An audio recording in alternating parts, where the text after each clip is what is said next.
안녕하세요, 방박입니다. 유튜브에 저작권 없는 크리스마스 캐롤이 있길래 이걸 배경으로 깔아봤어요. 크리스마스는 지났지만 아무래도 연말 연시는 캐롤이죠. 아무래도 어린 시절 그 좋았던 시간들을 떠올리게 해서 그런 것 같아요. 그럼 오늘 다룰 주제는 뭐냐? 제가 2023년 구군을 예언한 유튜브 무당 콘텐츠들을 대략 정리를 해봤어요. 유튜브 특성상 전수조사는 어렵고요. 조회수 많은 인기 영상과 알고리즘을 타고 올라온 영상 등 20개 정도를 시청한 결과 2023년 구군은 엉망진창 좌충우돌입니다. 물난리, 불난리, 지진, 기후악화, 일부는 전쟁 발발까지 예언을 하십니다. 이런 난리 개난리도 없어요. 하긴 전 세계가 위험하니 우리나라라고 안전하겠습니까? 일단 경제는 한결같이 조심 또 조심이에요. 투자보단 현상 유지와 현금 보유를 공통으로 주문하는데 이는 현재 경제 유튜브의 일반적인 경제 전망과 일치해요. 코로나 때 흐드러지게 돈을 풀었죠. 전 세계적으로. 그 돈들을 다시 걷어들여야 하니까 경제 위기는 전 세계가 빼박, 사필 규정이라고 할 수 있겠죠. 더하여 각국에 불어닥친 경제 위기가 전쟁을 탈출구로 삼지 않도록 매우 신중하게 눈치를 보고 또 봐야 하는 시기라고 합니다. 우리도 북한 문제가 있어서 안심할 수 없고요. 과거처럼 전쟁 당사국만 작살나고 주변국은 전쟁 특수를 누리던 그때하고는 지금이 달라요. 그래서 전 세계가 영향을 받는 글로벌 시대다 보니까 이제 남의 나라 전쟁이 강 건너 불구경이 아니죠. 그게 러시아와 우크라이나의 전쟁을 통해서 인류가 또 얻은 교훈이기도 하고요. 게다가 우린 휴전 중인 나라잖아요.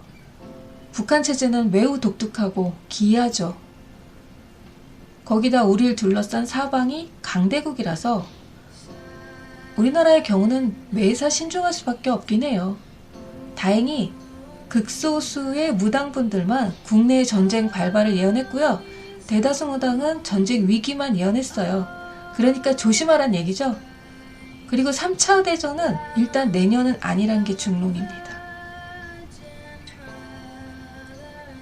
그리고 정치 얘기 나오면 일단 화를 내시는 무당분들이 많죠.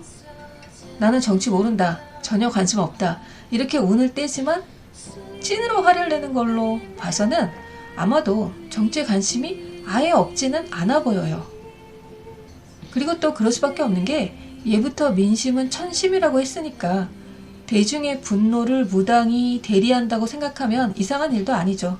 다만 대중의 분노가 양분되어 있는 만큼 무당들의 분노 방향도 양분되어 있어요.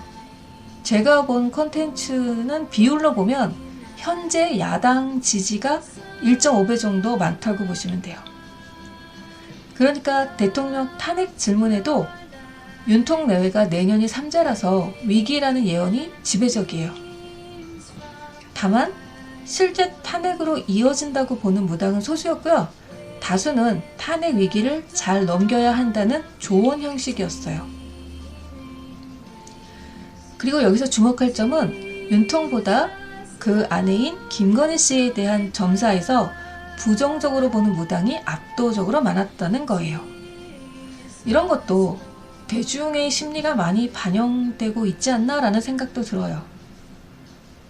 우리 인간은 미래에 대한 궁금, 불안, 기대, 호기심 이런 것들이 너무 당연지사니까 구군 예언 콘텐츠가 인기가 있는 건 저는 인지상정이라고 생각해요. 그래서인지 최근엔 실력이나 주역 외에도 타로 점사로 구군을 보는 것도 유행이더라고요. 그런데 여기서 궁금한 게 있죠. 어떤 의문점이 드냐 그러면 왜 이들 예언은 불일치할까? 신통하다 그러면 이게 다 일치해야 되지 않을까? 이런 생각이 들죠. 일단 무당 개인 성향도 무시할 수 없어요.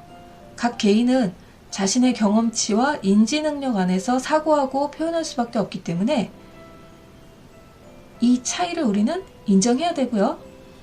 그리고 신내림 받은 강신무의 경우는 그 빙의한 신령의 특성이나 지적 정보적 수준에 따라 또 차이가 나요.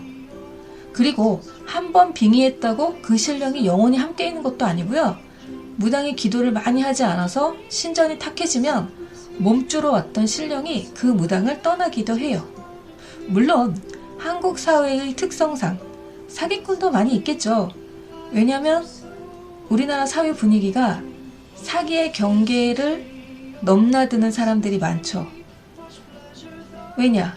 사기죄의 처벌이 약하고 사기와 처세가 혼용이 되고 사기를 내공으로 아는 사람들이 굉장히 즐비한 사회이긴 해요. 사람들이 너무 똑똑해서 그런지. 그러니까 한국 사회 안에 있는 무당세계라고 해서 예외겠어요. 그러니까 싸잡아서 특정 직군을 모두 사기 집단으로 매도하지 말고요. 한국 사회가 그런 만큼 당연히 무당세계도 사기꾼의 비율이 있을 것이다. 그리고 아마도 많을 것이다. 그런 생각이 들긴 하죠. 그리고 흥미로운 지점은 유튜브 세계가 영성의 세계와 매우 흡사하다는 거예요. 그중 으뜸이 알고리즘의 원리인데 이게 끌어당김의 법칙과 아주 유사해요. 영성의 세계에선 나의 진동 주파수가 특정 사건과 현상을 선택적으로 끌어당긴다고 말하죠. 마찬가지로 알고리즘도 나의 관심사를 선택적으로 끌고 와요. 둘 다 기존의 내 세계가 더욱 견고해진다는 얘기죠.